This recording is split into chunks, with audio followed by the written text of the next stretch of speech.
Bienvenue en Terre de Charente aujourd'hui pour fêter avec nous à la Cité internationale de la bande dessinée à Angoulême le 15e anniversaire du site arguschariot.com.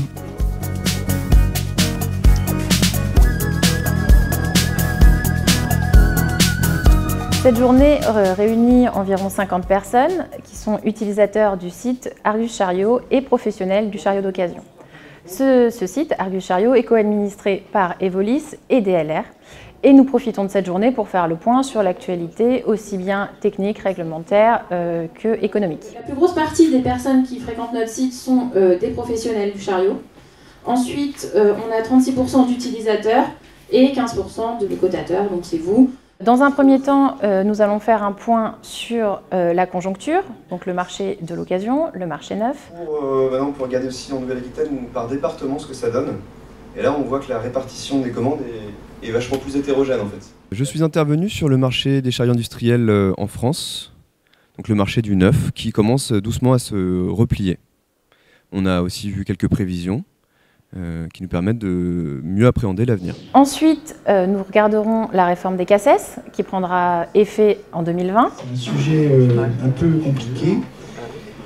Donc c'est la CNAM qui a mis ça au point à l'origine, pour ne pas le citer, Philippe Bourges. La volonté, c'était de faire quelque chose de très simple, mais d'un peu plus sérieux qu'avant. Donc c'est-à-dire d'obliger les gens qui font passer leur CACES à avoir, d'un point de vue théorique, quelque chose type code de la route, c'est-à-dire une série de questions un peu équivalentes tirées un peu partout en France, pour éviter des questions ou trop simples ou trop compliquées. Et côté pratique, la possibilité d'éliminer un candidat qui est jugé dangereux. Puis nous nous intéressons à la technologie lithium-ion, les batteries électriques.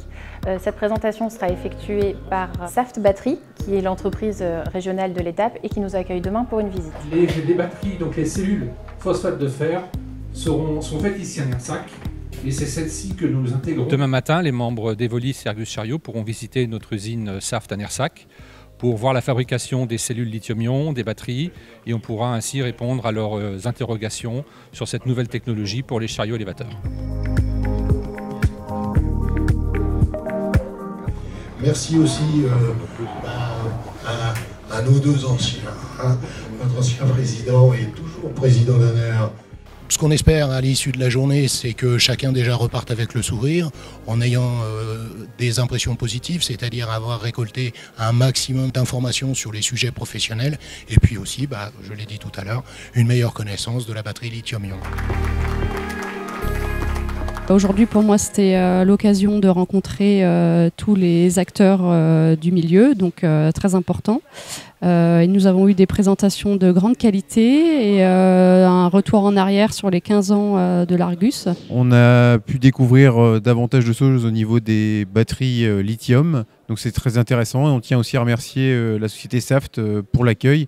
Et on est toujours content de partager ce moment d'Argus Chariot qui est précieux, un bon échange au niveau de la manutention. Je suis extrêmement flatté de me retrouver au milieu de tous ces professionnels de la manutention industrielle et qui aujourd'hui font leur colloque depuis des années. Donc chaque année dans une ville différente, pour parler de l'Argus Chariot qui est un point extrêmement favorable pour toute la profession.